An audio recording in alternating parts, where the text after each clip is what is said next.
Go ahead. Good afternoon. I will not refute my former boss. I was his Heya before when he was the Secretary of Health. So I think he's a bit kind to me by not giving stronger reaction against PhilHealth. Thank you, sir. The question earlier from UP Manila. UP Los Baños. UP Los Baños. One is that if you're not employed, how can you be a member of PhilHealth? May I just mention that we have several membership sectors in PhilHealth. You need not be employed to be a member of PhilHealth. We have the indigent program, and that will be related to your second question.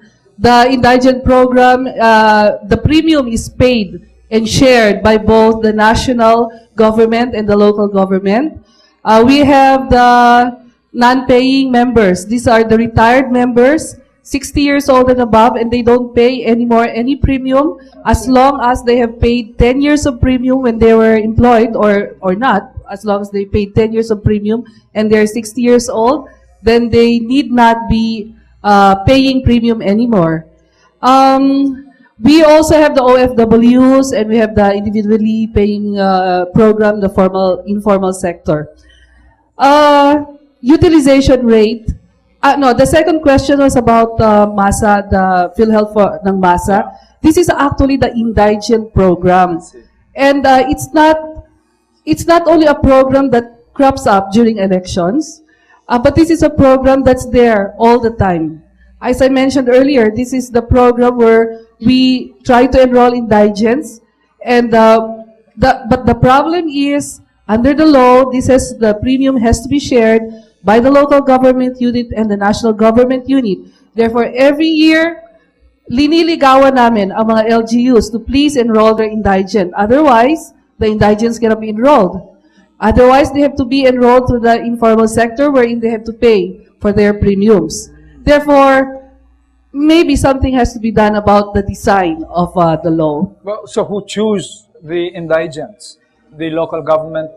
Well, yes, it's the local government. However, we also have DSWD people there in the field who identifies indigent people to be included in the program. Don't you think this is so susceptible to political patronage? It is. It is. And we'll not deny that because there are leakages. But let me quote Secretary Duque when he said before that, okay, there are leakages, maybe 10% of them are political indigents, but because of the design of the law, political indigents, design of the law wherein we have to beg the LG officials to enroll the indigent. If we don't accept, part of the list that they're giving us, they will not enroll their indigent, and we cannot do anything about it. So it's really the design of the law. Maybe something has everybody under the law. It's mandatory to be member of PhilHealth. However, this is easier said than done. So when President Arroyo distributes PhilHealth cards, who pays the premium? The local government and the national government. This is shared by the national and local government. I'll stop there. Okay, thank you very much. Randy. Yes, go just ahead. like to Dr. add, Paterno. I'd just like to add a challenge to PhilHealth. I think in 2003, our very own Professor Orville Solon, in a study, pointed out that the benefit design of PhilHealth had a basic flaw. And the flaw was that PhilHealth ensures what they call the first peso. There is a ceiling benefit. Above the ceiling benefit, the patient has to pay for that. So in the case that we saw in the video, leptospirosis patient, the bill was 180,000 for 9 days in Medical Center Manila, I think it was. 180,000. PhilHealth would probably at most pay maybe for 40,000. So the patient will now have to pay the balance, which would be about 140,000 maybe. Wow. So the basic challenge for PhilHealth is to turn that around. For example, in a car, if you have a car insurance, if you get a damage of 100,000, you know your co-payment. Maybe it's 5,000, 7,000. So the member, the patient will know how much he is at risk, and everything above that, the insurance will cover. We have to have PhilHealth that covers everything above your copayment. And the copayment must be low for the indigent What does members. it take for that to happen, Dr. Paterno? More funding, political will, and Gigi has an answer. Yes. I don't have the answer. I just Okay. try to answer. No, this is also in response, aside from answering you, to Governor Pagdanganan's comment earlier. PhilHealth is introducing new reforms at the moment. It's hard, and I cannot promise you that within the year or even next year, we'll be able to implement all these difficult reforms. Only two big reforms. One is that we're going into case payment and diagnosis-related groups. We have started the process. I won't explain it here to you because it's long, but we have started the process of going into DRGs. But we have assistance from a UN Academy, and they said it's not that easy to put in such a system. But we have started it. We have started the process there. Next is we're doing contracting. And that's exactly what Dr. Paterno here was saying. We will talk to hospitals, and we're doing now costing, and we'll come out with, we'll negotiate with hospitals, tell them that, if for example, 20,000 for appendectomy, we can answer this much, while an exact co-payment will be for either the hospital, if it's a government hospital, or probably the patient. But one thing good there is they will know exactly how much the procedure is when they go into the hospital. So again, we're also doing that. It has a big financial implication, therefore we cannot just do it in all hospitals all at once. We're getting the experience in that I know this will be, you'll comment on this, but it's just 4 hospitals. At the moment, it's a mix of a private and government hospitals. But we're also doing something with DOH hospitals.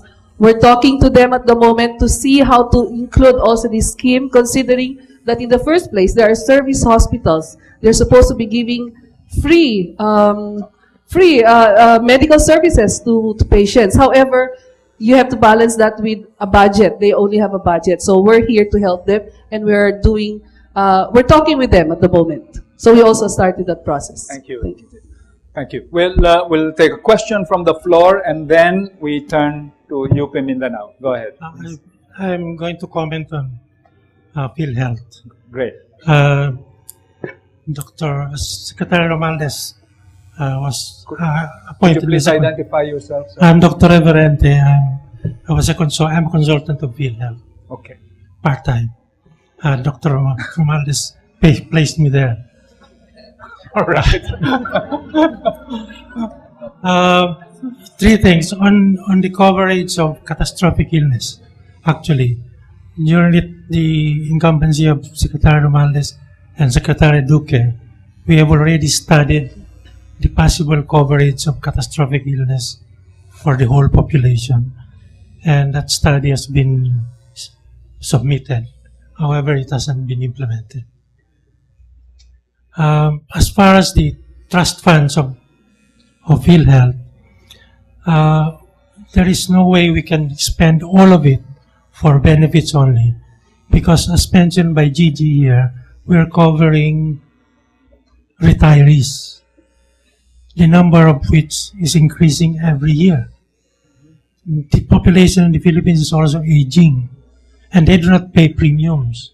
So we have to set aside the premiums or expenses allocated for these increasing retirees. Third is, as far as the increasing of benefits of PhilHealth, the limitation is because the premiums are too low. I do not see any reason why we cannot increase these premiums. But the other problem concerning that is because the government is the #1 institution that do not pay the premiums.